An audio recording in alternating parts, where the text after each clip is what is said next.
I'm sure you know that the big word of 2013 was selfie, right?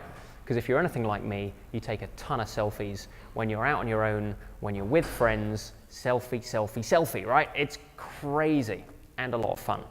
But getting them right is much easier with a few simple tips. Tip number 1, do not use the front-facing camera on your phone.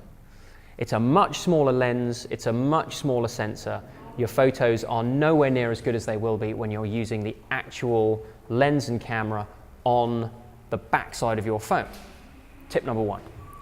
Tip number 2, can be a bit tricky to know where your camera is pointing, right? Because you can't see the screen anymore. Dead easy. The center of your frame is always perfectly perpendicular with the body of your phone.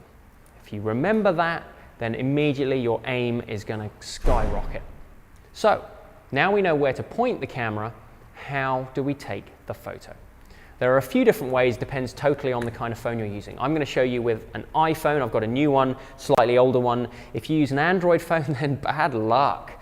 No, I don't really mean that. If you use an Android phone, then I'm sure that one of these techniques will apply to you as well, because there are thousands of them out there. If you're using an older phone, here's the trick. The camera does not fire when you press the button. The camera fires when you take your finger off the button. So put your finger on the button, frame yourself up. See what I mean? And you've got a selfie. Dead easy. Things change a little bit on the new iPhone because they don't fire when you take your finger off, they fire when you put your finger on. So how do you find the shutter button? That's easy too. The shutter button is right next to the only other button on your phone, the only real button on your phone, the home.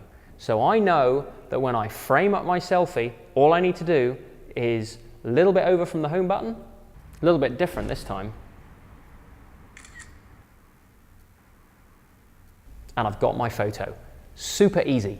And you know what? On iPhones and quite a few Android phones, you can also use the volume button as well. So there you go. Quick, easy tips for selfies. Oh, and remember, if you're not the only one in the photo and you want a little bit of scenery over your shoulder, or you've got a friend with you, dead easy to frame it as well.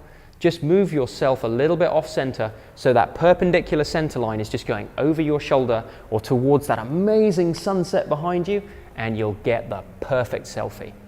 Check out a few that we did.